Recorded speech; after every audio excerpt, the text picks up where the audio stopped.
and chairman of the board of the Paducah Junior College, now known and doing business as the Paducah-McCracken County Educational Foundation. My primary function, though, is to get the program going, and that's to introduce the first speaker that is on your program. And as it says, it's Kay Travis, who is the executive director of Paducah Junior College, Inc. Kay replaced Dr. Lynn O'Hara. Many of you knew and remembered him.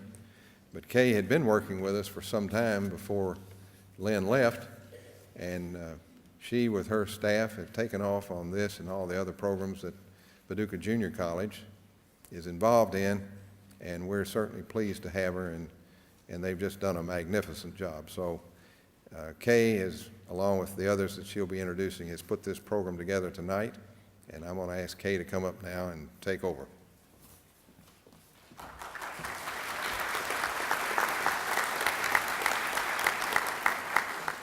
Thank you, Judge, and again, let me say how pleased I am to see all of you with us tonight. Time and time again, citizens of the United States have turned tragedy into triumph. As we continue to witness the strengthening of our country since the events of September 11th, we remember another time that same sense of national pride and dedication was evident. January the 28th, 1986. Those of us who are old enough will always remember where we were when the Challenger 51L mission ended with the tragedy that took the lives of 7 brave astronauts, scientists, and our beloved teacher, Krista McAuliffe. The families of these crew members came together to formulate a plan that would carry the education mission to the world. From this tragedy rose the network of Challenger Learning Centers. Learning centers across the nation now provide educators with an incredible program that excites our young people in the areas of math and science and inspires adults and children alike. We here in Western Kentucky and the surrounding region have been fortunate enough to have been chosen as the site for the nation's 43rd Challenger Learning Center. Our Learning Center, located here on the campus of Paducah Community College, opens a new frontier of learning for our young people. The Learning Center presents state-of-the-art technology to teachers who are ready and willing to bring new ideas and simulated activities into their classrooms. The curriculum provided by the Learning Center is aligned with the Kentucky, Illinois, and Tennessee state standards. The hands-on activities in the classroom culminate with a visit to the Learning Center for a simulated space mission, where students will use teamwork, communication, and critical thinking skills. All students who visit the Learning Center will experience immediate success, knowing that they did indeed do rocket science that day.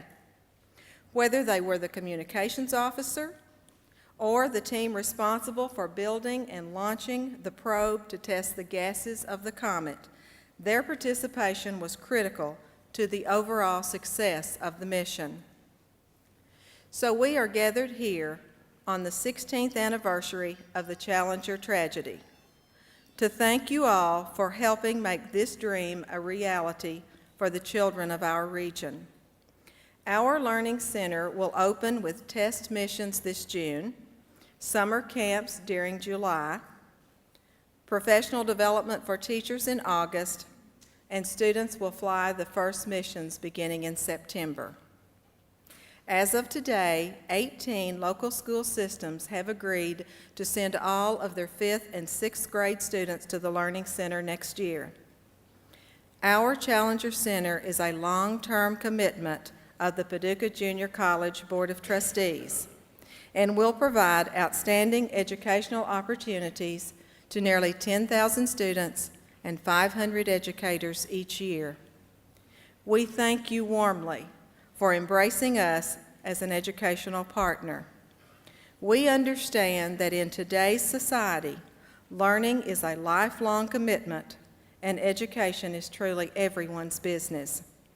We hope that you will enjoy our program tonight. It now gives me great pleasure to introduce to you Mr. Kelly Nuckolls. Mr. Nuckolls has been President and CEO of Jackson Purchase Energy since 1997. In addition, he serves on several local and regional community-based boards, including the Board of the Paducah Area Chamber of Commerce, the Greater Paducah Economic Development Council, and is currently the chair of Centerpoint USA, a regional economic development and marketing group. Mr. Nuckolls is a member of the Paducah Rotary Club and serves on several statewide electric industry committees. Jackson Purchase Energy is a proud sponsor of tonight's event. Please give a warm welcome to Mr. Kelly Nuckolls.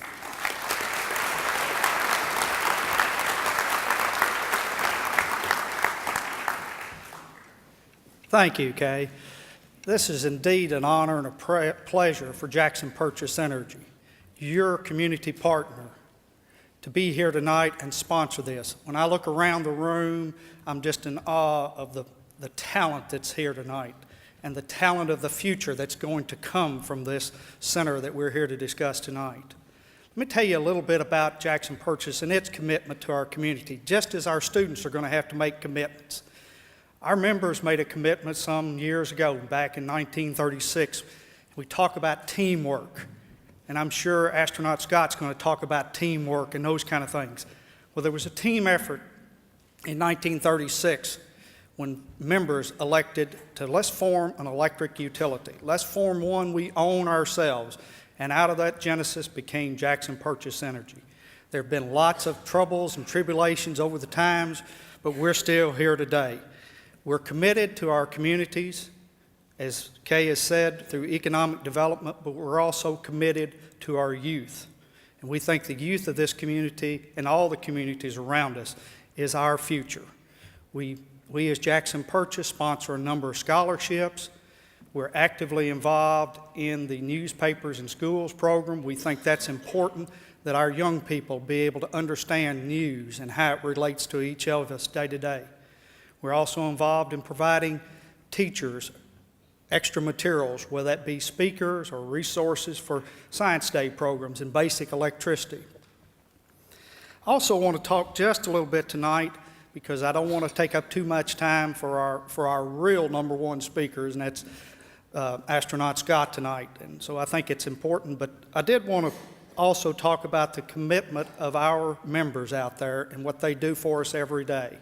And we appreciate them so much.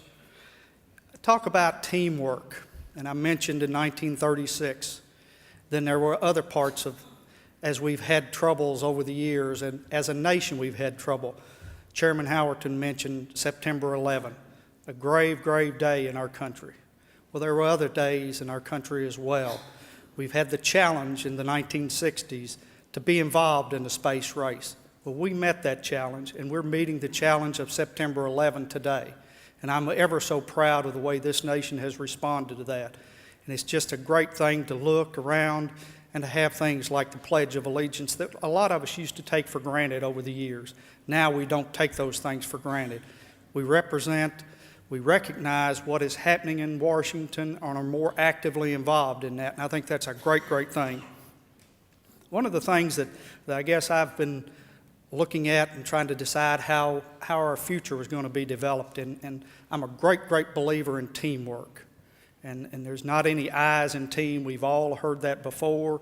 But I think this concept that we're about to embark on with the Challenger Center will be that. It will teach teamwork. As we heard Kay talk about, whether it was a mission control specialist or someone outlining, you didn't hear anybody talking about individuals. It's going to be the team.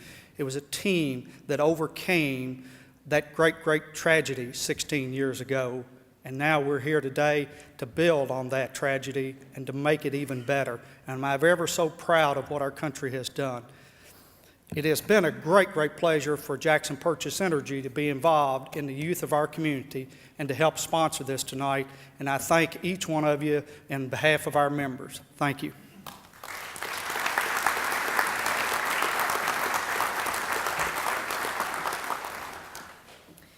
It is now my pleasure to introduce to you Prime Rib. Prime Rib is an all-male cappella group from Paducah Tillman High School. Prime Rib began in 1995 when 4 young men got together to sing Church in the Wildwood for a local church congregation. Today, it has evolved into a group of 9 students involved in the Paducah Tillman choral program who are auditioned and selected by the members of the group and the Paducah Tillman choir director, Art DeWeese. Prime Rib was selected the 1996 Grand Champion of the Chicago Midwest Choral Festival in the jazz category and received 4th place in the 1997 Young Americans International Competition in Los Angeles.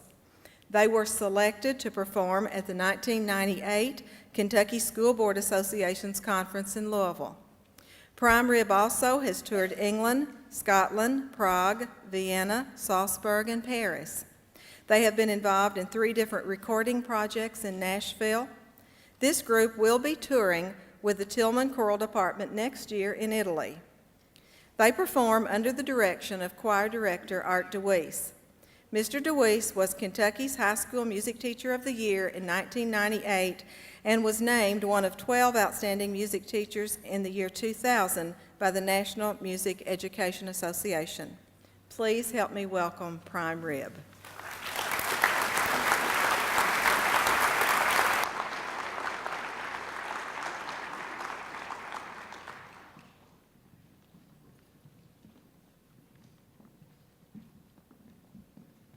Would you please stand as we bring you the Star-Spangled Banner and remain standing for My Old Kentucky Home?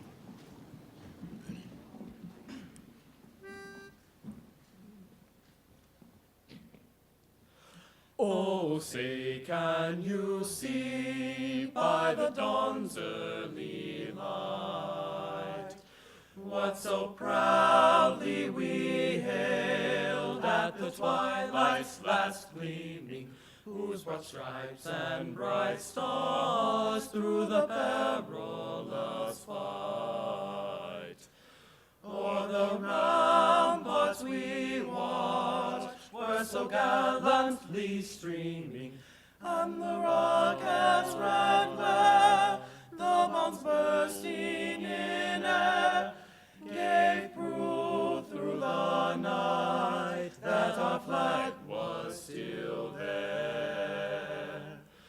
Oh, say, does that star-spangled banner yet wave o'er the land of the free and the home of the brave?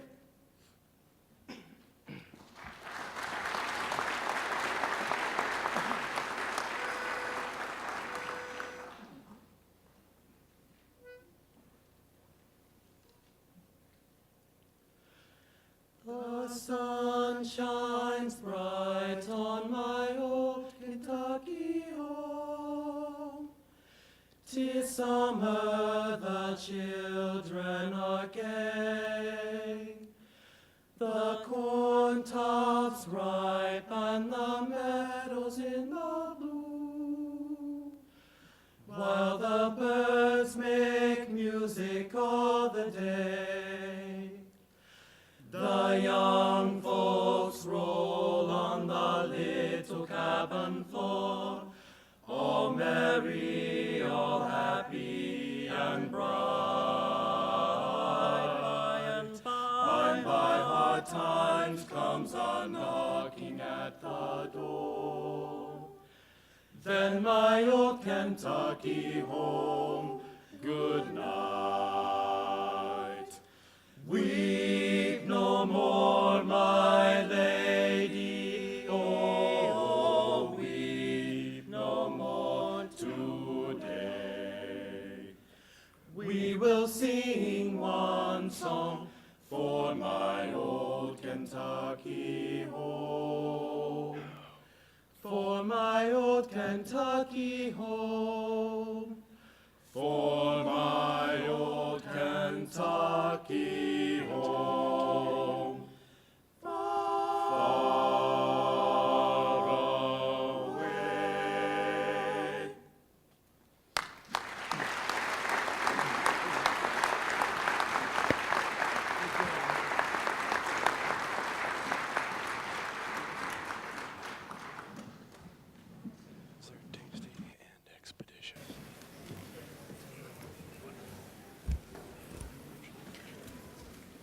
Thank you very much. They did a great job.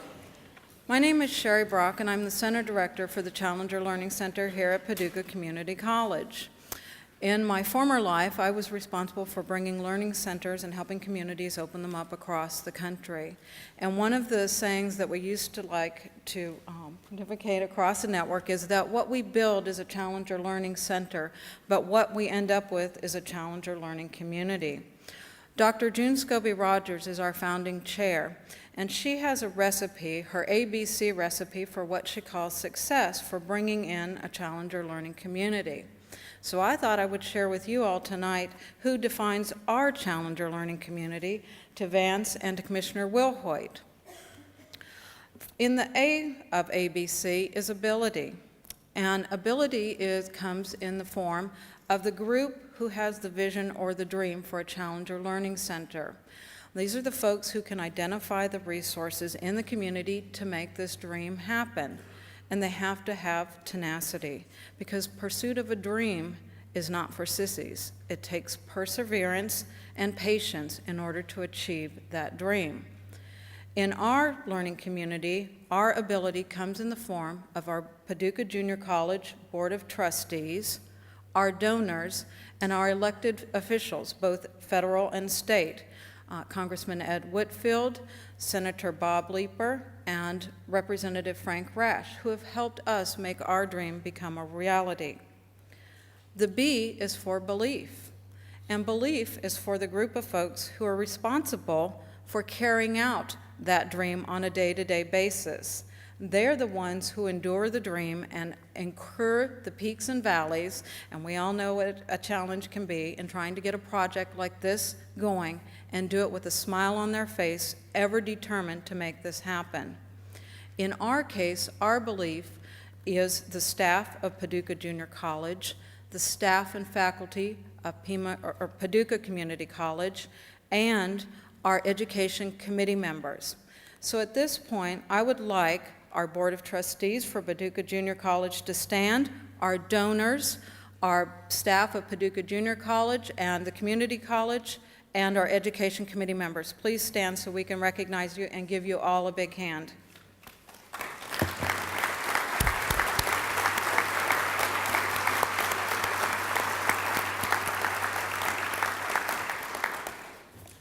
And the C is for commitment, and that's the reason that we're here tonight. Commitment comes from our school systems across Western Kentucky who have said that education is important and have welcomed us as an education partner.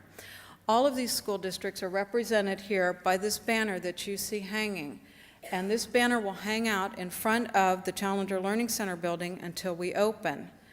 Once our doors are open, the representative flag that you see over to the far right here will represent each one of these school systems. We will have over 20 of these flags hanging in our school or in our learning center lobby. And we think that's a powerful message to send to anybody who enters our door that we are indeed a Challenger Learning Community.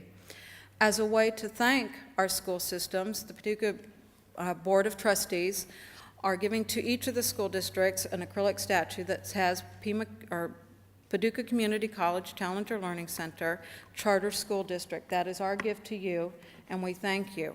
Our charter districts, we are going to ask our superintendents to stand and be recognized on behalf of their school board members, their principals, their teachers, and their students. And they are Ballard County, if we could have Ballard County stand, Caldwell, Callaway, Carlisle, Crittenden, Dawson Springs, Fulton, Fulton Independent, Hickman, Livingston, Lyon, Marshall, Mayfield Independent, McCracken, Murray Independent, Paducah Independent, St. Mary's School, West Kentucky Education Co-op, and our friends from Illinois, New Simpson Hill District 32.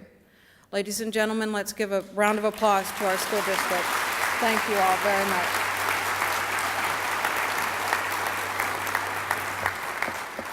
It's now my pleasure to introduce to you Vance Ablett, who is the CEO of Challenger Center. Challenger Center is the national organization that parents the network of Challenger Learning Centers across the country. Vance has been with Challenger Center since 1994 and runs a staff in Washington, D.C. and Kansas City that provides the technical support for the learning centers across the country. Before coming to Challenger Center, Vance was with Space Center Houston, and before that with Disney Imagineering. So he brings with him a wealth of knowledge to the Learning Center network. I can tell you from personal experience that Vance cares passionately about education excellence, cares deeply about his staff, the Learning Center network, and about educators in general. Can you welcome my friend, the CEO of Challenger Center, Vance Ablett.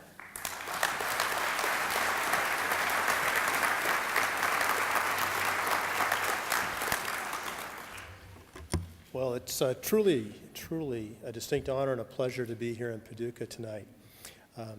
I think this is becoming my second home at least the state of Kentucky is becoming my second home. There's so much going on in the state of Kentucky in education these days that is incredible. And I was explaining to Commissioner Wilhoit that in my travels and my opportunities to speak across the country, I often point to what happens here in Kentucky as an example of committed and dedicated individuals pulling together to make a difference in the lives of today's youth. The commitment that has occurred here toward technology education, toward education in general, truly does demonstrate that education pays. And I wanted to take this opportunity to say thank you to all of you for choosing to be part of our network. Several years ago, actually a couple of years ago now, I had the opportunity to meet with Congressman Whitfield, and he came to our offices in Alexandria, Virginia. I have to tell you, he's not here, is he? I can say the story and not get in trouble, I hope. When he came originally to the office, I think he was there because someone told him he needed to go see what this Challenger Learning Center program was about and why it would help. But I think he came really on his way to the airport, and he was on his way out of town, and he was stopping by. Well, needless to say, he got excited. He spent a great deal of time with us.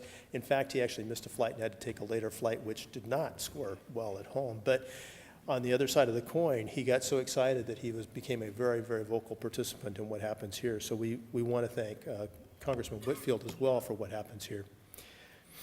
In the mid-1980s, the Secretary of Labor commissioned a study that is affectionately referred to in the education world as the SCANS report.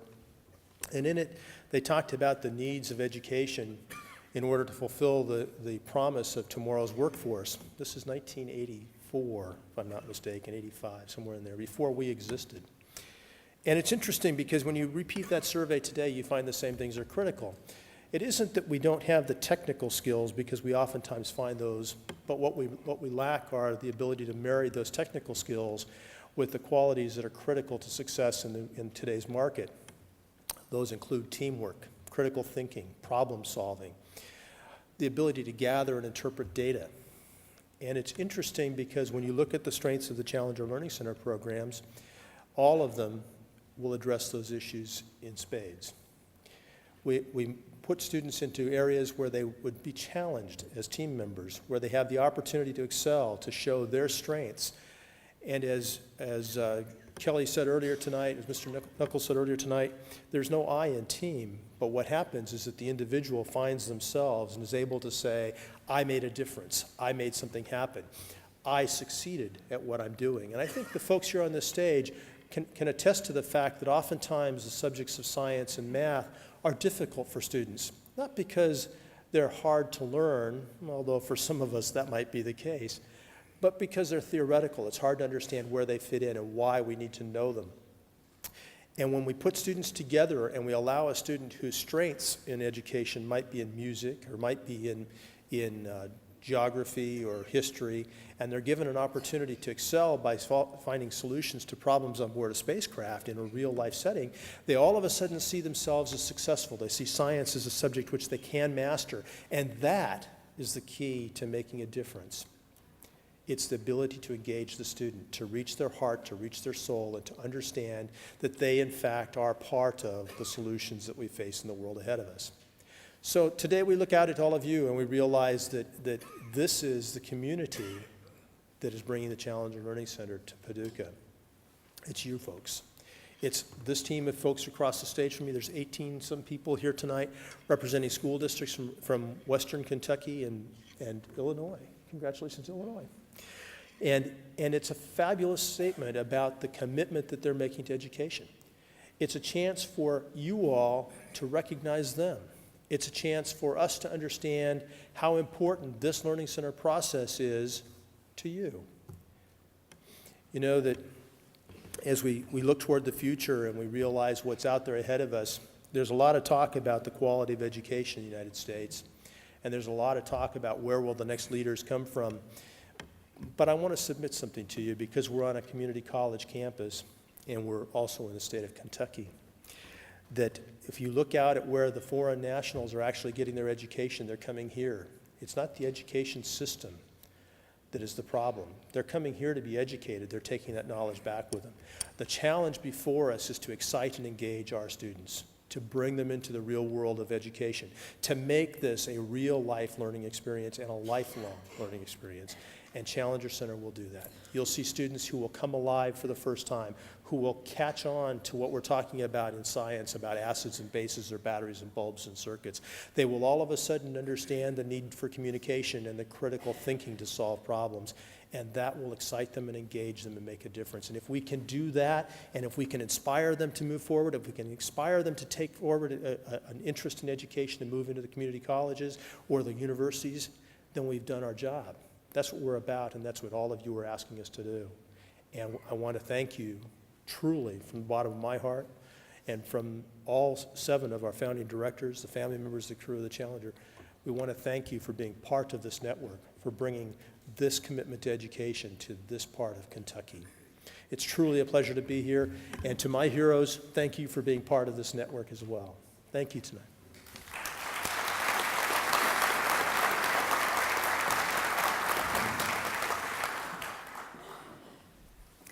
Gene Wilhoit was selected as Kentucky's 3rd Education Commissioner in September of 2000.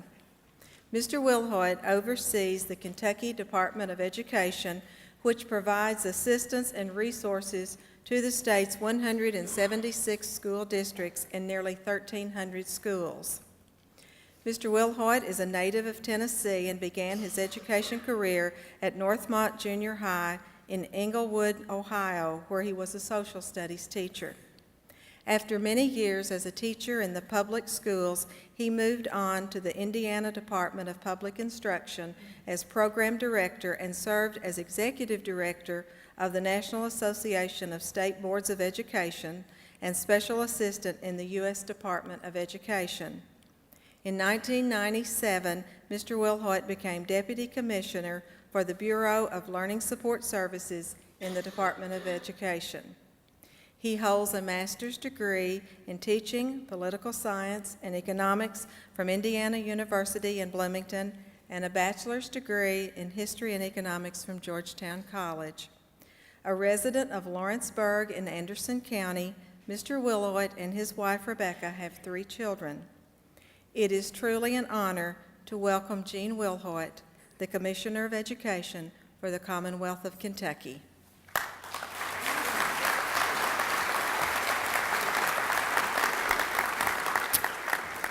Good evening. It's my pleasure to be a part of this recognition ceremony and to honor this community and these school districts for what you are doing to open Kentucky's 3rd Challenger Learning Center. Kentucky's 3rd Challenger Learning Center. That has a nice ring to it, doesn't it? You may not know that with the completion of this facility, we become one of 5 states to have 3 or more learning centers. In essence, we join California, Florida, New York, and Texas in this elite group, 4 very large states in the Commonwealth. It's a wonderful achievement for this state. Our ratio, actually, of centers to students will be greater than any in the country. We must be proud of the kinds of accomplishments that are being made here and across the Commonwealth. So the supports that have been made possible for this center, the wonderful gift that you're now giving this community, and Western Kentucky, and really a 4-state area, will produce tremendous results for our students. Each board member of the charter districts is to be commended for their commitment to this facility. Your pledged support for this innovative and learning opportunity that these children will face will help this state and this community for years to come. Once open, this center and our students will be able to make trips to the moon, Mars, distant learning comets. They'll just be a short bus ride away for your students. The center in Hazard was opened about 2.5 years ago, the first rural community anywhere in the United States to have a center. It has provided out of this world experiences for students in the eastern part of the state. I visited that center in the fall of 2000 as part of some experiences that I had across the state, and I would say that it was an exhilarating learning experience for me. What sticks with me really are two things. First, they let me be a flight captain, but I have to confess that I was really guided by Jason, a 12-year-old student who was a veteran of 2 flights. I couldn't have done it without Jason. What a wonderful opportunity for children to teach adults about learning. And he was completely fluid. He helped me through some very difficult experiences, and we did accomplish our mission. The second thing I remember are the letters I get. I get them from students from across the Commonwealth, but I did and I have received comments from students who've gone through the Challenger experience. And one mountain boy wrote me, he said, quote, "This was the happiest day of my life." Not only a happy day, but a real learning experience for that student. So we will join east to central to west in terms of learning communities for our children. I think, and I know, we will have the best opportunities of any state in this country. So, as a commissioner, I'm proud of this for the thousands of Kentucky school children, the number of hundreds of them that will come from our border states who will join me in a wonderful learning experience. Kentucky students in neighboring states are going to have wonderful middle school experiences. I was a middle school teacher, as was mentioned in the introduction, and I can't think of a more exciting way to interest middle schoolers in science and in mathematics and technology by giving them the opportunity to participate in these Voyager programs. It's hands-on, it's minds-on, it complements the core content that we're challenging our students to master and our teachers to teach that will lead all of our students to a higher level of learning. I think you educators will agree that science and mathematics are 2 content areas that are not only critical, but 2 that we struggle with in the Commonwealth. Our results have not kept pace with the achievement in some of the other content areas. Despite all the positive work that's going on, we do need help. You know, though, and it was mentioned earlier, it's a lot easier to understand concepts if you're directly involved. I have no doubts the students will not forget the experiences they're going to have. It will excite all of them, and they will enter a world that will take them in future directions that they cannot envision. From participation in classroom experiences to get them ready, to the actual missions that they will fly, to the follow-up activities, it will push students to think about science as an exciting and creative enterprise that they might engage in. It will cause them to make observations they've not made before. It will produce ability for them to use information and data to make predictions. They must be able to work in teams to solve these problems. They must use their communication skills to be successful in their mission. So all of this means that we're going to have better students in the Commonwealth because of this wonderful contribution. Additionally, this is a realistic experience in science and in math and in technology. These simulation activities, they are really scientists. They are really engineers. They are astronauts, and at least for a few hours. Who knows how many of these students will be inspired by this time in the mission simulator to pursue careers in aerospace or engineering or astronauts or middle school science teachers. Wouldn't that be wonderful? Don't know what will happen to these students, but I do know they'll all walk away with a better experience. We can only guess where it will take those young minds. So in the presence of this area of the state, the visits from our heroes like Captain Scott, who will speak to you in a moment, this will keep some dreams alive. All of us know the dreams that were put forward by Krista McAuliffe and the Challenger crew, who had a common love for learning and had a desire to translate that common love to our students. She was not able to deliver on her lifelong desire, but this program in some way is delivering that desire and that wish and that dream. Ms. McAuliffe never will see the results of those efforts, but we will. We'll see it in the eyes of those students. We'll see it in the kinds of learning experiences that they engage. Their objective was to teach American youngsters about the world around them. It's being accomplished one day at a time, one mission at a time through the Challenger Learning Centers in 43 locations across this country, but 3 places in Kentucky. The opening this summer of this center will continue this mission into the future. Again, I thank all of you for whatever part you played in making this center possible and for your help in keeping this Challenger crew's dream to educate our young people alive. Again, thanks and appreciation to everyone in this community.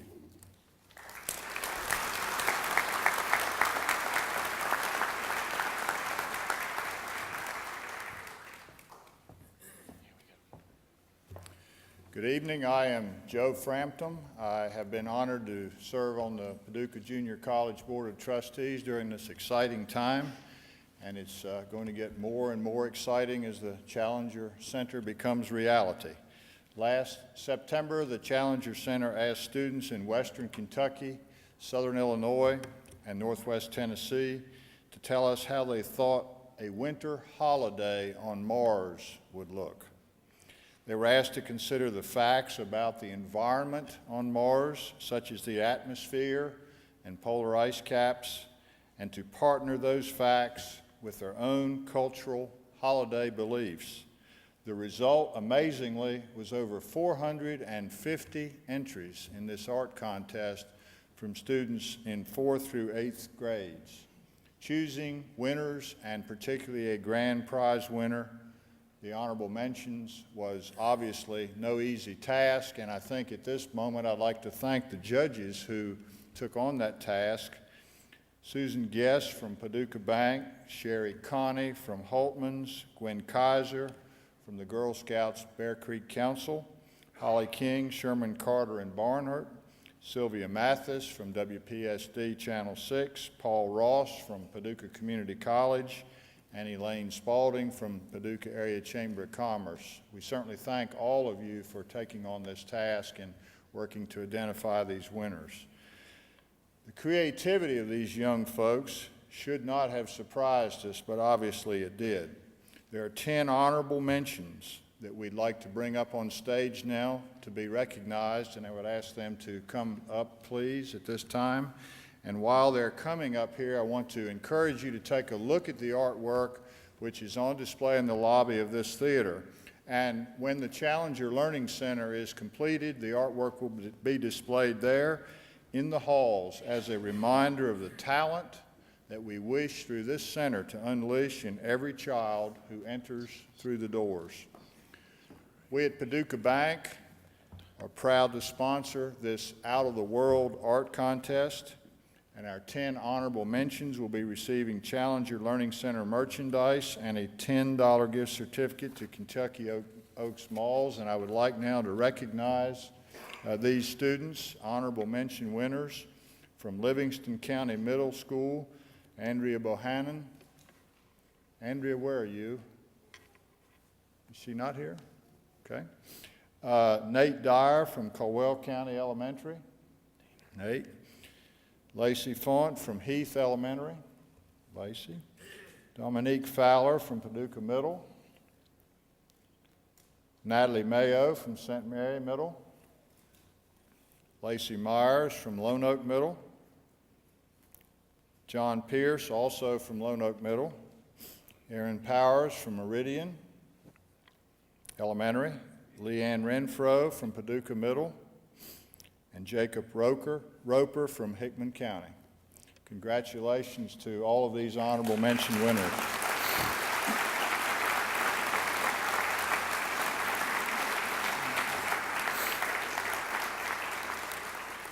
The grand prize winner of this contest will also receive Challenger Learning Center merchandise, and our bank is pleased to also provide a $100 savings bond, but most prestigious of all, his artwork was chosen for the cover of the annual holiday card for the Challenger Learning Center. Ryan Nanny is from Dresden Middle School, was the entry selected by our judges as the cover. Ryan is a talented young man who hopes to pursue engineering or architecture as a career. It's an honor to present this young man with his savings bond.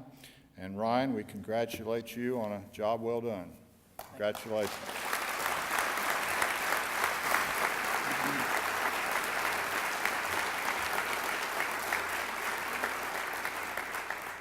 Thank you for joining me in recognizing these outstanding young people who are the epitome of who we wish to reach through this Challenger Learning Center as these kids achieve heights as yet unidentified.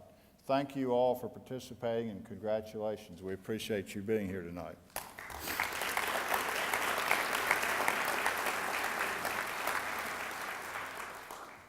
She says pick up a bag and go back to your seat.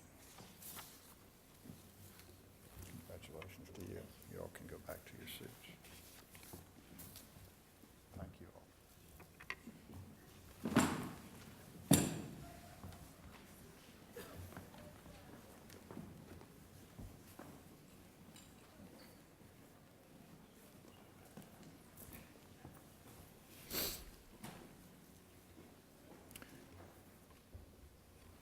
I know you're looking forward to this speaker, and it is indeed an honor tonight to have Winston Scott with us. He was born and raised in Miami, Florida, and graduated from Coral Gables High School and earned a bachelor's degree in music from Florida State University. Winston entered Naval Aviation Officer Candidate School after graduating from Florida State, where he completed both flight training in fixed and rotary wing aircraft and was designated in 1974 a naval aviator. Captain Scott was selected to attend the Naval Postgraduate School, where he earned a Master of Science degree in aeronautical engineering. In 1990, he was selected by NASA and reported for his tour of duty in 1992.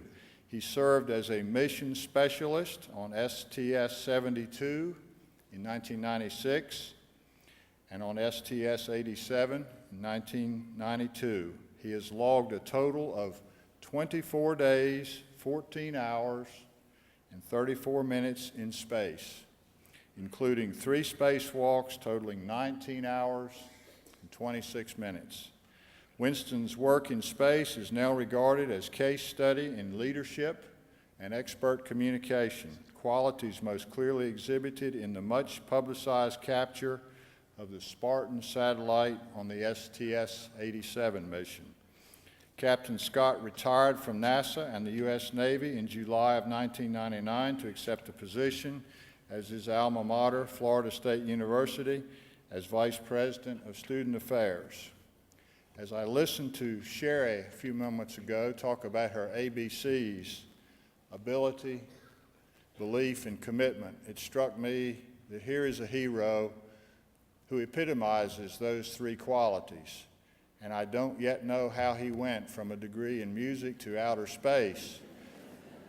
But he is living proof that no longer, as we've often told our children, the sky is the limit. In this case, the universe is the limit. And we're delighted to have a man who has been there, who came to be with us tonight, Captain Winston Scott.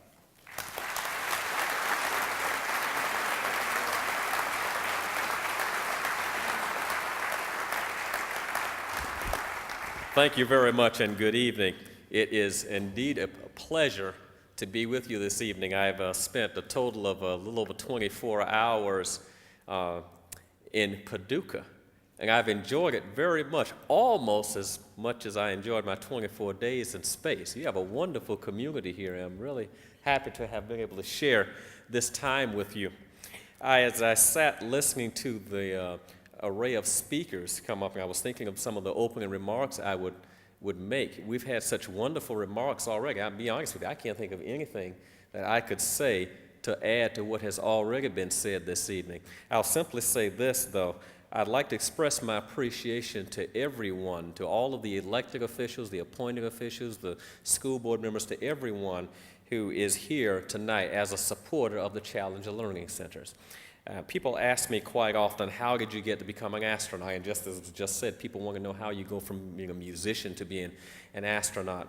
And I tell them the story of how I became an astronaut. It's a long story. But I can say quite honestly that I did not have the inspiration or the guidance or whatever you need from the time I was a small child to get into the space program. It came many years later for me. Well, many years later is not good enough when we're talking about the future of our country, and not just the future of our country in terms of technology, but the future of our country in terms of good, qualified, upstanding leadership. The Challenger Learning Center will help fix that. It's a center that's going to reach out and touch the lives of young children, and regardless of what field of study they decide to go into, it's going to enrich their lives. Now, I'm here tonight to present a program to you that I think you're going to enjoy. I certainly hope so. And while I'm introducing the video, because I am going to show a video, I'd like to invite anyone on the podium or anyone in the audience who cannot see the screen, please get up and move to a spot in the room so that you can see the screen, okay? I'm going to show you that in just a second. I want everybody to be able to see it because I think you're going to enjoy it. This video is the mission highlights from my second space flight. It's about 18 minutes long. We've condensed 16 days into 18 minutes. This was STS-87. Now I'm going to try and set it up for you because things go by pretty rapidly on the video there. Our primary mission was to perform what we call microgravity experiments. We grew plants in space, we grew crystals in space, and I'm sure everybody in here knows that all of solid material here on Earth has a crystalline structure. Scientists believe that if we can grow symmetric crystals, we can improve the quality of materials on Earth. The only place that you can grow very symmetric crystals currently is in space out of the influence of gravity. We had an experiment called the Shuttle Ozone Limb Sounding Experiment, which was to give researchers a vertical distribution of ozone in the Earth's atmosphere. I think everybody knows what's happening with the depletion of ozone in the atmosphere. We had medical experiments, we had construction experiments, we had electrical producing experiments. We had a whole host of experiments on board the space shuttle. We had a satellite on board the shuttle called Spartan. Spartan was a 3,000-pound, $10 million satellite that we were going to deploy into orbit, leave it alone for 2 days. During that 2-day period, it was supposed to make automatic measurements of the parameters of the sun's corona. After 2 days, we were going to rendezvous with this satellite, retrieve it, put it into the payload bay, bring it home. In the course of deploying the satellite, its attitude control system malfunctioned. And because of problems with our robot arm in trying to retrieve it, we inadvertently sent this thing into a spin. So you've got a 3,000-pound satellite in a very slow spin. It was spinning in such a way that we could not retrieve it with the shuttle's robot arm. So during our first spacewalk, my spacewalking partner and I did a manual retrieval of the Spartan satellite. Now that's only been done one other time in the history of the space program. This satellite was not meant to be captured by hand. It had certain parts of it that were sharp, certain edges that were sharp, but we had to be careful. We touch only the edges that would not cut our gloves. Anyway, you'll see the Spartan capture, and after that you see other highlights of what we did on those 2 EVAs, or space walks. And then, of course, you'll see the end of our 16-day mission as we come home.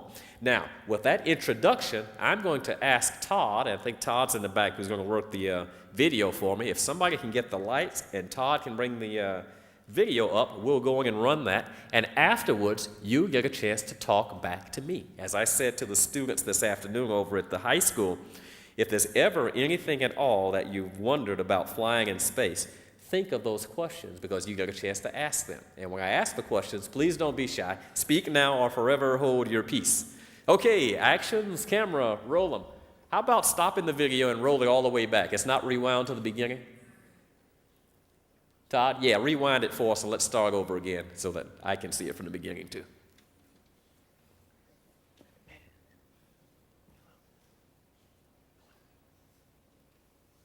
Okay, good. Everybody recognizes the NASA meatball logo. We'll get to the video just a second after the leader is over. Again, if there are those in the audience who cannot see, please, there are plenty of seats. Move to a spot where you can see the video.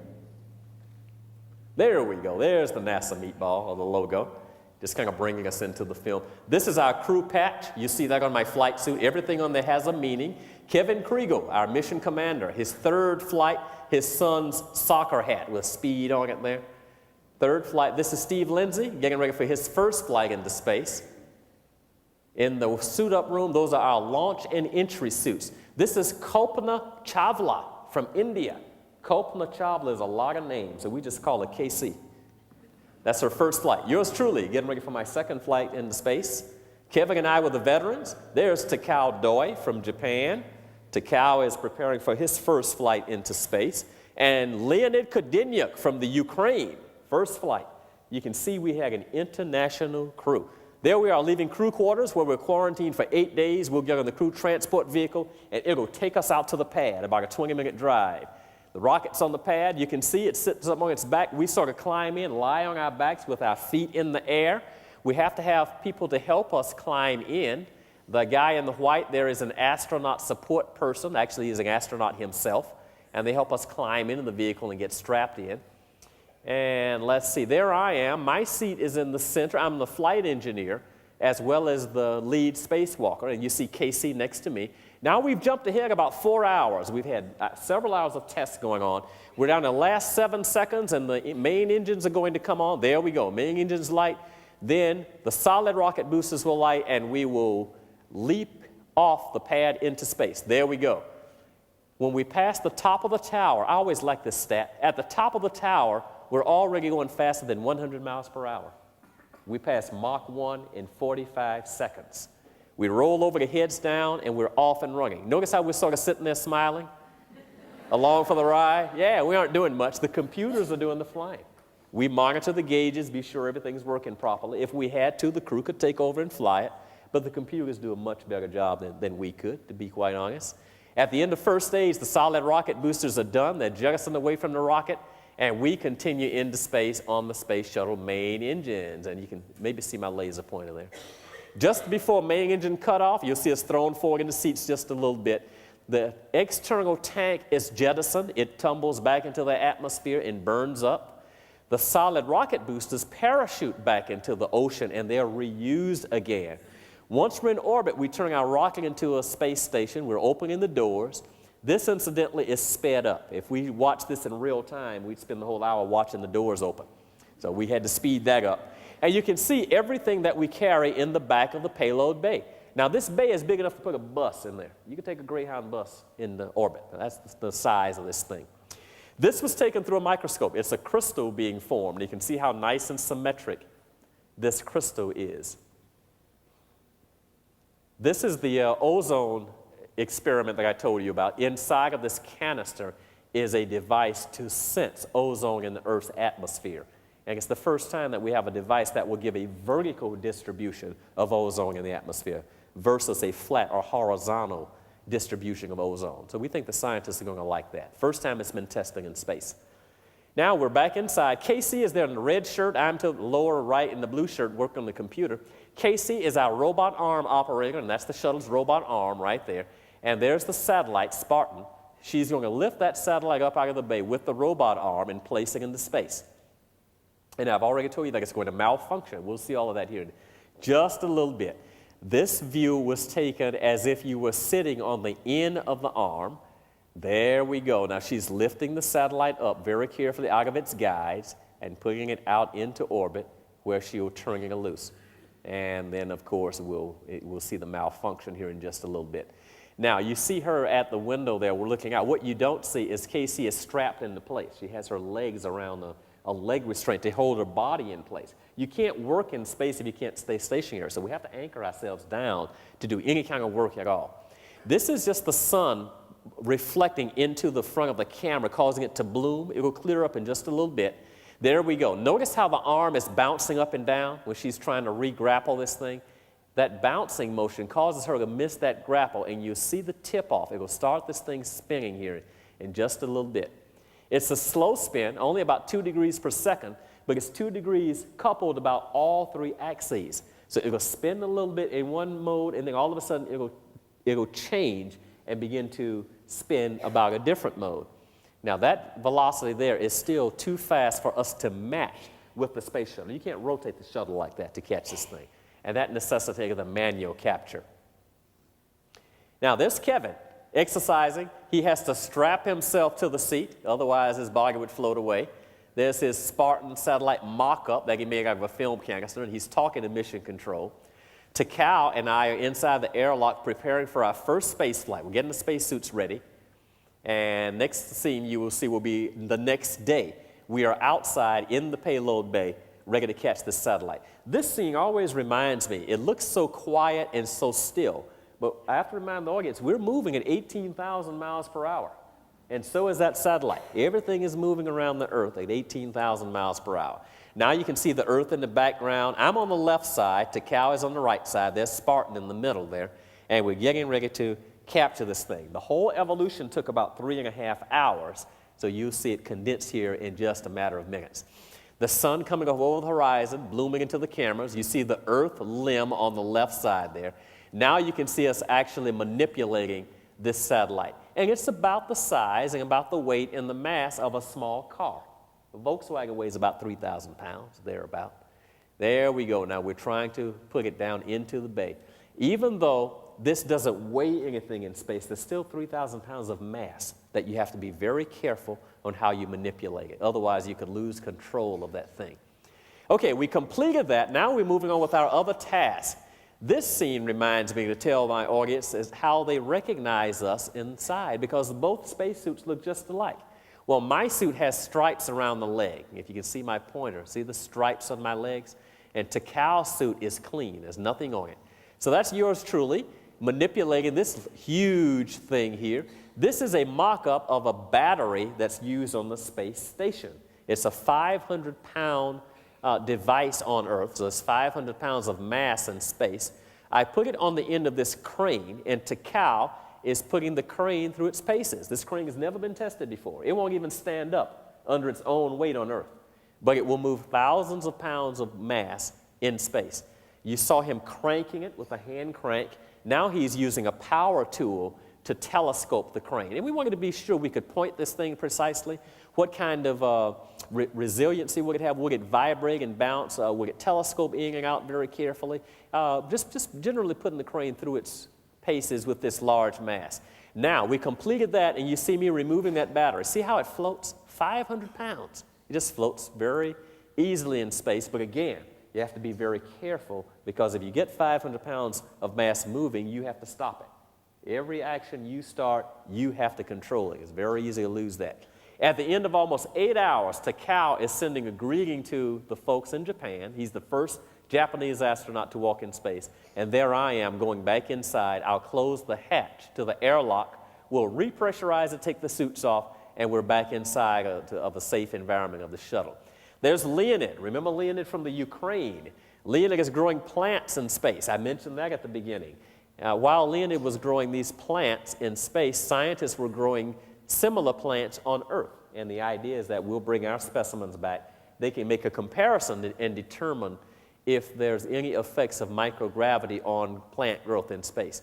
Obviously, if you're going to have long space journeys, you have to have food. One way is to grow your food in space, but we don't know what effect microgravity will have. Leonid had to inject water into the plant growth chamber. You can't pour water in space. You can't put plants in soil in space. Water, soil, plants, everything floats all over the place.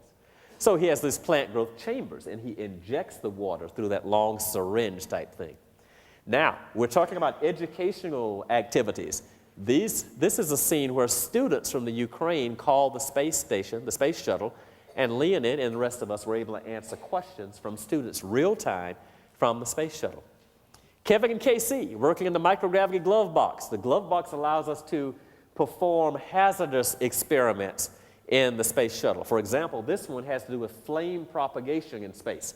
The flame is enclosed inside that box where KC has her hands in there. We perform experiment in there to keep the shuttle environment safe. And there's Steve's pen floating in space. I always point that out to people so you know that we truly did it in space. We didn't make this in somebody's garage or in some TV studio someplace.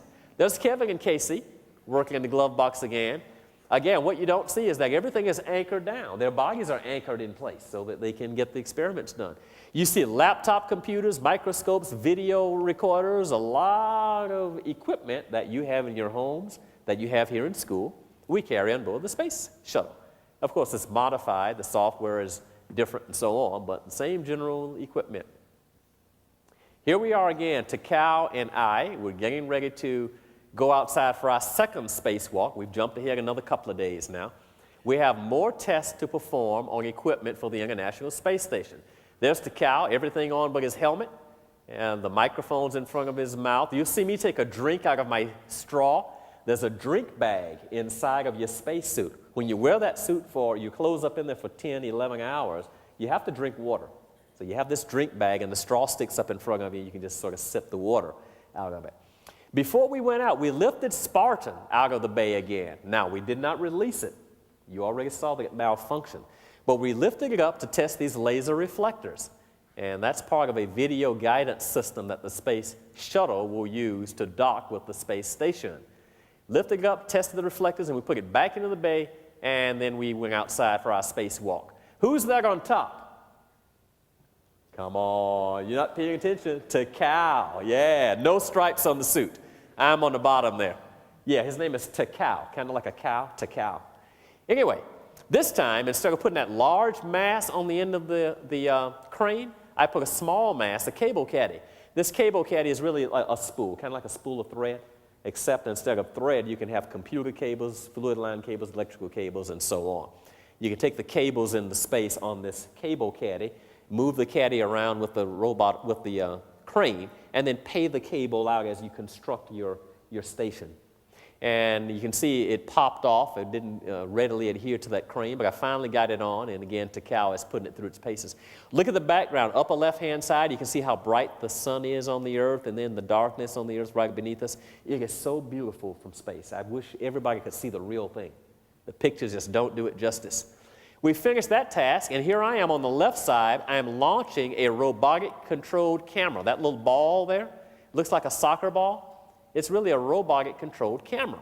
And the idea is that if you have to inspect the outside of your spaceship or space station, rather than send people out just for the inspection, you send the robot out. Whatever the robot sees, it's beamed back into the shuttle and back to mission control on Earth.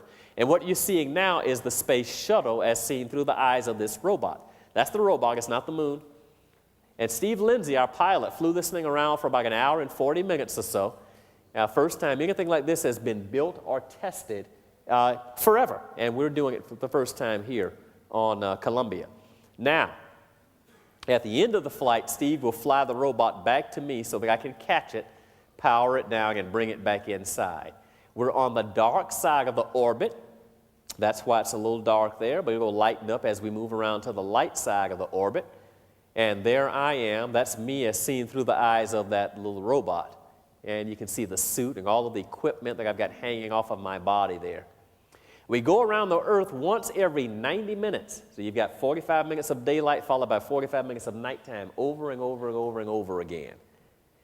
This is what it looks like inside on the middeck. Notice how crowded it is in there. But you can use all the space. There's Kevin on the ceiling eating. You see Steve come floating through the ceiling. Somebody's on the bottom. Here's Kevin performing one of the greatest experiments ever performed. It's called playing with wire pliers. He's trying to get them to spin very symmetrically about their axis and watch them nutate. One of the neat things about being an astronaut is you get to play with your food again. These are animal crackers. They sort of float all over the place. I like this scene. We nicknamed Takao Jaws, as he sort of plows through there, tries to eat all of the animal crackers. This is a game we made up. That's a roll of tape. We spin it, and the two contestants try to float M&M's candy through the hole in the roll of tape. Now, here's Steve playing with a ball of coffee. All liquids form these globules, and they float all over the place. He just sort of gobbled that ball up. We were in space at the same time as the Olympics in Nagano, Japan were going on. So these are our Olympics, and that's the United States entry there with Steve Lindsay doing the forward somersault. Now here's the Ukraine entry there, Leonid Kadenyuk doing the reverse somersault. Now you see the Indian entry with KC doing her figure skater routine. I think Steve Lindsay won, I'm not sure, maybe KC won. Anyway, we had a lot of fun. Kevin's sleeping in space. Now he's strapped into a sleeping bag, and the sleeping bag is tied to the space shuttle. It just keeps his body from floating all over the place during the night. Notice how his arms floating up in front of him? He didn't do that deliberately. If you relax in space, your body naturally assumes that position. These are the Himalayas, and you can see the dark soil on top. To the left side, they're clouds. The right side is snow, then a lighter soil at the lower elevations. It's incredible what you can see from space and how very beautiful it really is. This is the Atlantic Ocean. We're going to cross the African continent in just a little bit. There you go. The bottom right-hand side of your screen is the Sahara Desert. And we will cross Africa in just a few minutes and then continue on around the globe. And again, 90 minutes later, we'll be back at this same spot again. You're really, really moving along. And everything is just so incredibly beautiful from up there. We're at the end of our 16 days, and we fire our jets. That's what those are, jets firing, to slow us down so that we can come back into the atmosphere. When we hit the atmosphere, the vehicle begins to heat up outside. It gets so hot that you get that bright glow that you just saw. Now we're streaking overhead Kennedy Space Center, the final turn for a landing. That's what it looks like through the pilot's display. The computer will generate an overlay of the runway to help us find it, help us see it. You don't have any engine, so you got to do the landing right the first time. No points for second place there. Can't go around and do it again. There's the runway. The computer generates an overlay. Kevin, our commander, is actually flying the vehicle, and Steve and I are the other two members of the flight deck crew. We're working with him and backing him up. Notice how steeply this thing comes down from space? There we go. There's the runway right out in front of you. We're at 312 knots on the left side, 1,200, 1,000 feet above the ground, 900 feet above the ground. The landing gear will come down. He'll shallow the descent rate, and touchdown will be nice and smooth, just like an airliner. It's really a nice, comfortable touchdown. And Kevin, of course, is an outstanding pilot and just does a real good job of squeaking on. When I see this scene, it always reminds me that Kennedy Space Center is on a wildlife refuge. If you watch carefully, you see a flock of birds fly up and fly across in front of the camera. But there are panthers, there are eagles, there are boars, turtles, alligators. I've had to stop my car on 2 occasions and go around an alligator stretched across the highway. So if you ever visit Kennedy Space Center and you go jogging, be careful. You might be some gator's dinner if you aren't very, very careful, because they do run wild out there. The parachute slows us down. We'll bring the vehicle to a stop. Then we have systems that we have to power down, quite a few systems. The ground technicians have a lot of work to do also.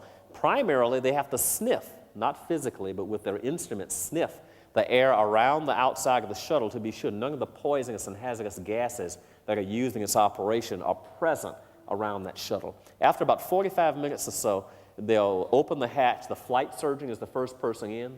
Flight surgeon will talk with us, check us out to be sure that we're relatively healthy before we exit the shuttle for more medical tests before we come down and meet the ground crew. Kevin and Steve, again, my seat's right in the middle, in between them there. And now we've jumped ahead and you see 6 happy faces back from space after 16 days in orbit. Now, that concludes the video. If I can have the lights up.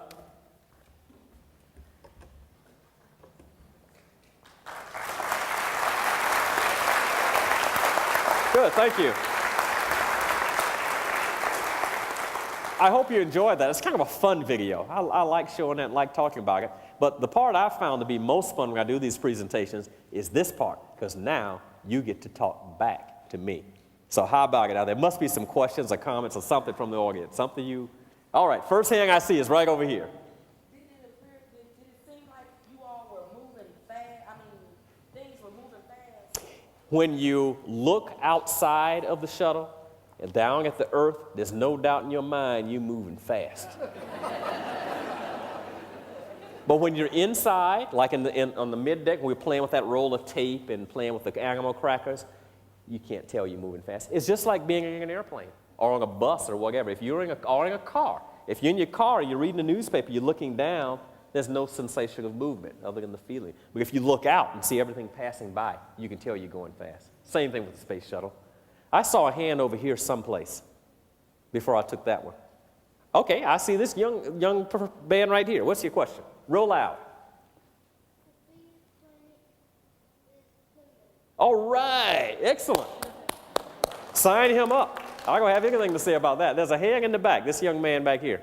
Yeah, how did you understand the other people's languages on the spacecraft? Now, that's a really, really good question. How could you understand the other people's languages? The international astronauts that fly with us all speak English.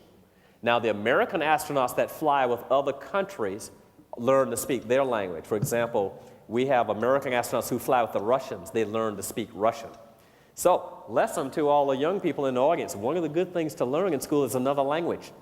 We're an international community now, and everything we do is with other countries, so we need people who are fluent in other languages besides English. There was a hand back here someplace. Yes, ma'am, in the back.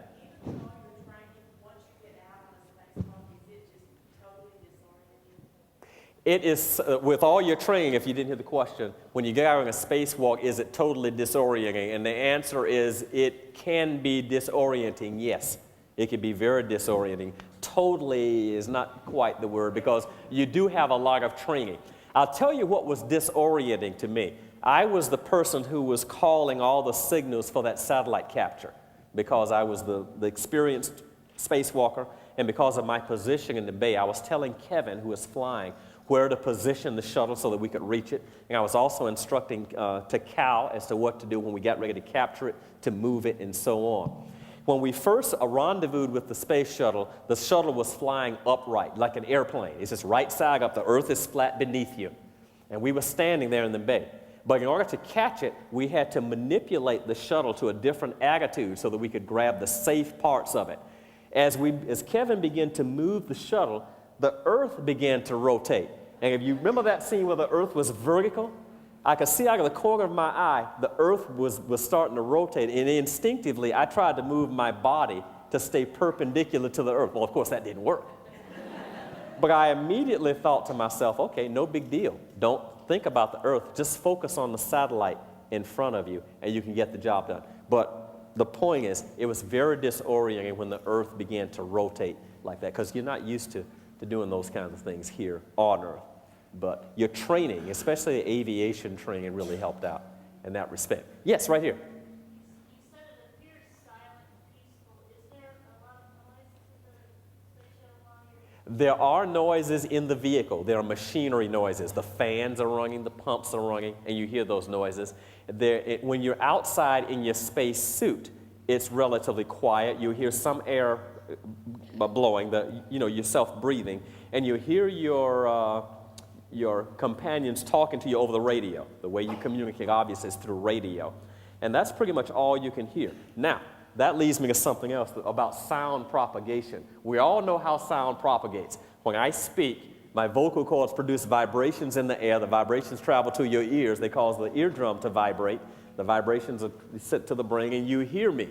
In space, there is no air, but I felt a demonstration of how sound was propagated. As I was standing there with my feet latched into the payload bay, Kevin, our commander, had to fire a jet on the shuttle to make it move. When he fired this jet on the back of the shuttle, the vibration went from the jet through the structure of the shuttle up through my feet and into my suit and made the air vibrate. That was the most incredible thing, to feel sound propagate through the structure of the vehicle into my suit. But a wonderful demonstration of the nature of sound propagation.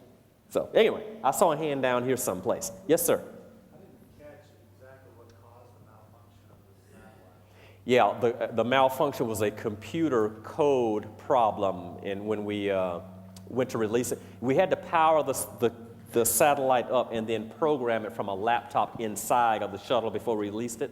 And there was a line of code that was left out, a step that was left out, and it caused the attitude control system to not function properly. If it had functioned properly, we would have seen it do a pirouette maneuver to the right and then one back to the left. It didn't do that, so we tried to re-grapple it. So there was a computer error on that. We brought the thing back home, they reprogrammed it, and they took it up on the next mission and launched it again. Worked just fine. There was a hand down here someplace, and then, okay, we'll go over here. How do you float? You float kind of like Superman. I'm serious. What you do when you want to move across the space shuttle, you push off from one wall and then you float across the space shuttle. And to stop yourself, you reach out and you touch another wall. So it's really a whole lot of fun. And you have to float very slowly, because if you go too fast and bang into something, you may bump your head, hurt yourself. Don't want that to happen. You think you'd like to go up and do that? Yeah, you'd have a good time, wouldn't you? Yes, right here. What was the first animal in space and did it come back? I'm sorry, what? What was the first animal in space and did it come back? The first animal. Now, somebody in here can help me out. I think the first animal was a dog. Didn't the Russians send up a dog, Laika? I think the dog's name was. Did Laika come back? Does anybody know? I'm afraid not. I see the audience shaking their heads. I don't think Laika made it back again. So that's kind of a shame. Yeah. Okay, right here. Yes, sir.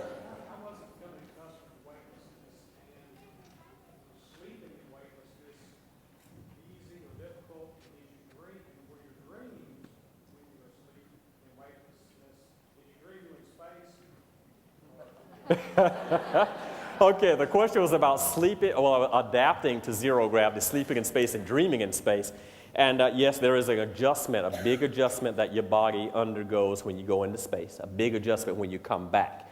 Sleeping is difficult in space, number one, because you feel so strange. When you sleep here on Earth, you're lying down. You're in an orientation, it's lying down. You know, you feel yourself lying down. You have a bed beneath you, you have a pillow supporting you. There is no lying down in space. There is no right side up, no upside down.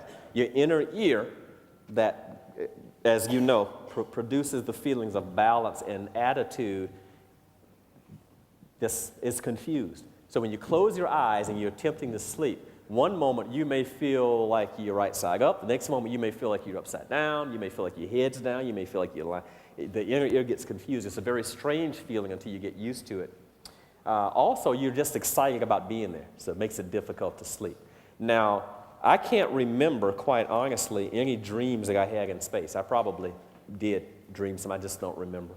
And I suspect that people who dream in space probably dream unrelated things. They may dream they're in space, may dream they're not in space. So I didn't have any myself that I can remember. Yes, right here. What was your favorite food in space that you had the most fun? My favorite food in space. Astronaut food is so-so. You carry all kinds of things in space, and no, we don't eat that tube stuff that John Gling and the boys ate years ago. We have real food. For breakfast, you might have scrambled eggs, you might have sausage, you could have hash browns, or grits. We had grits on the space shuttle. My favorite food, the best astronaut food of all times, is shrimp cocktail. Have you ever had any shrimp cocktail? You have? Ask mom and dad to get you some shrimp cocktail, okay? Good stuff. The worst astronaut food in the world is astronaut ice cream. Ugh, yucky stuff. So when you go to the Space Center and they give you that little packet and says, yeah, astronaut ice cream, they take this stuff into space, you just think to yourself, astronaut Scott told me that we don't take that stuff into space. But generally speaking, the space shuttle food is okay. It's not as good as stuff you have down here. We had Thanksgiving in space because I launched on November 19th, came back on December 6th. So we had Thanksgiving in space. We had an international Thanksgiving, if there's any such thing. We had turkey, dressing, We had pumpkin cookies, not pumpkin pie, but pumpkin cookie type things. Then we had Japanese curry rice, and we had Indian music, so we had an international Thanksgiving. Now, my Thanksgiving turkey wasn't as good as yours at home, I don't think, but it was okay.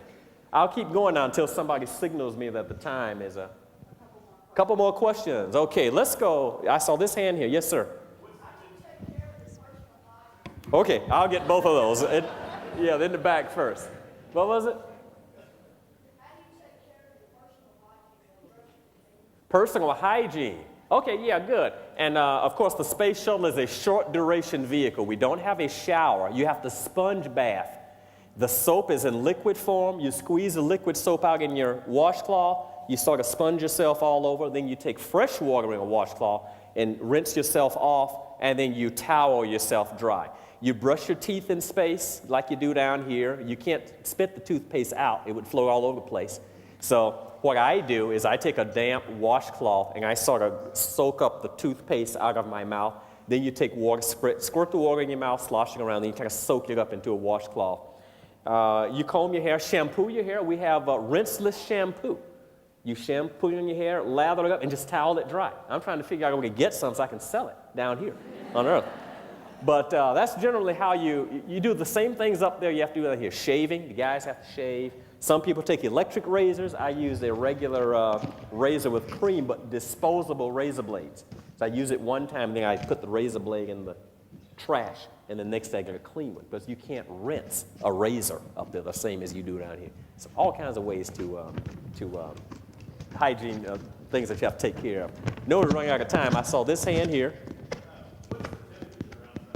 Temperature outside varies depending on where you are.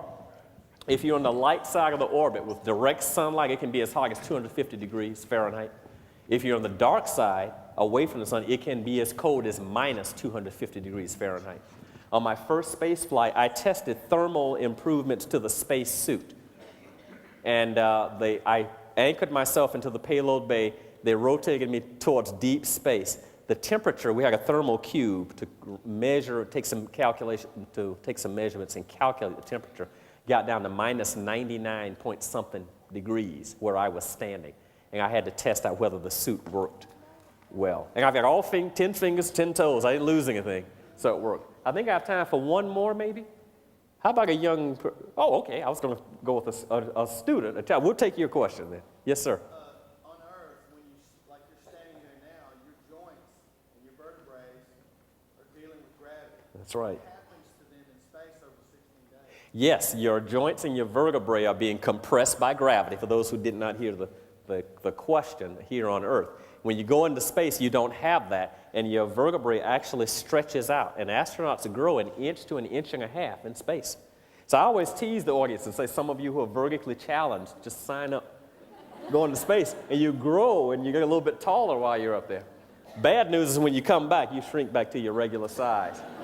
So if you're thinking of trying out for one of your great Kentucky basketball teams after the space flight, I don't think it'll work. I'm out of time. But let me finish up by saying again what a pleasure it is to be here. And let me say again what a wonderful addition to your community this Challenger Learning Center is going to be. Whether students decide to go into engineering or technology, or they go into music or art or geography or English or whatever, they're going to learn some wonderful and valuable lessons from that Challenger Learning Center. It's going to better prepare them to take our country further out into the rest of this 21st century and on out into the rest of the universe. You've been a wonderful audience and wonderful hosts. Thank you very, very much.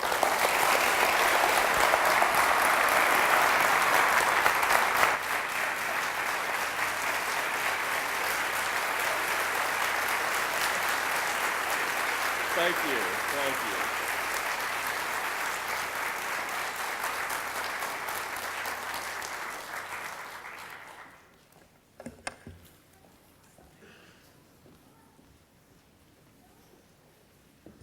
Thank you, Captain Scott. I would like at this time to ask Commissioner Wilhoit, Mr. Ablott, and Captain Scott to come forward for a short presentation, please.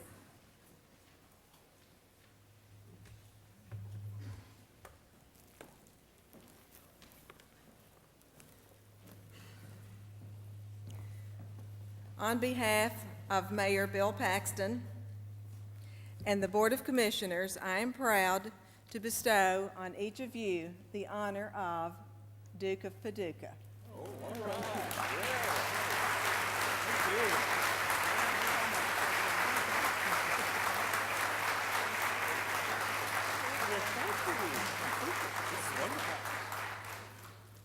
I would like to remind all of you, before Mr. Frampton has a few closing words, that there will be a reception immediately following in the Student Center as soon as you exit the back. And Captain Scott will be available for a few moments to talk with you and to sign autographs. Mr. Frampton?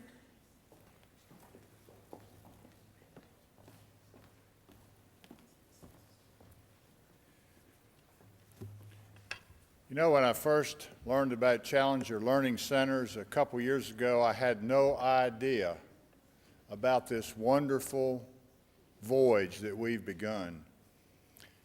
And I think sitting here tonight watching that video and listening to Captain Scott epitomizes what this program is all about, because it reaches far beyond what we can even dream.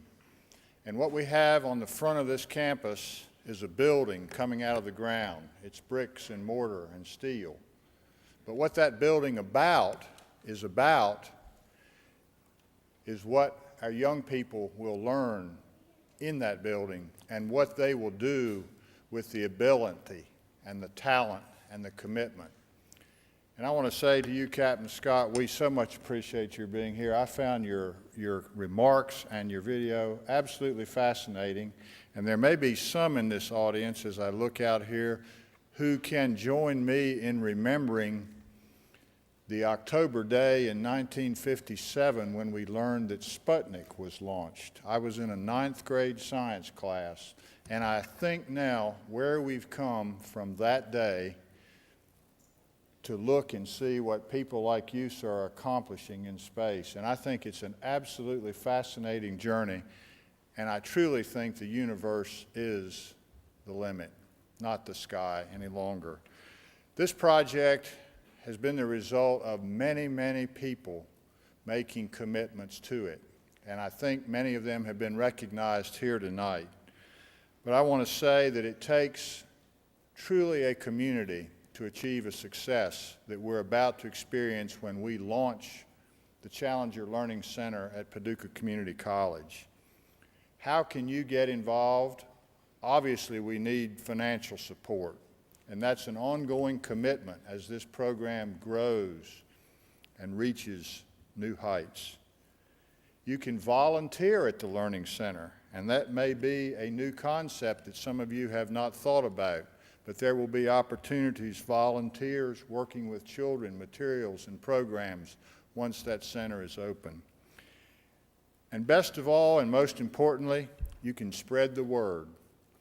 I wish everybody in McCracken County and all of Western Kentucky, Illinois, Tennessee, who will be served by this center could have been here tonight to hear this presentation, because it absolutely is mind-boggling when you think where we can go. Leading our young people through an education as exciting as what's going to happen in this Challenger Learning Center.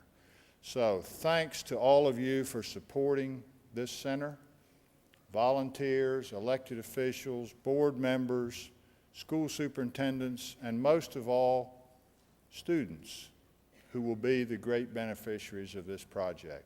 Thanks for being here. We appreciate all of you, and I hope you'll join us for the reception. Thank you very much.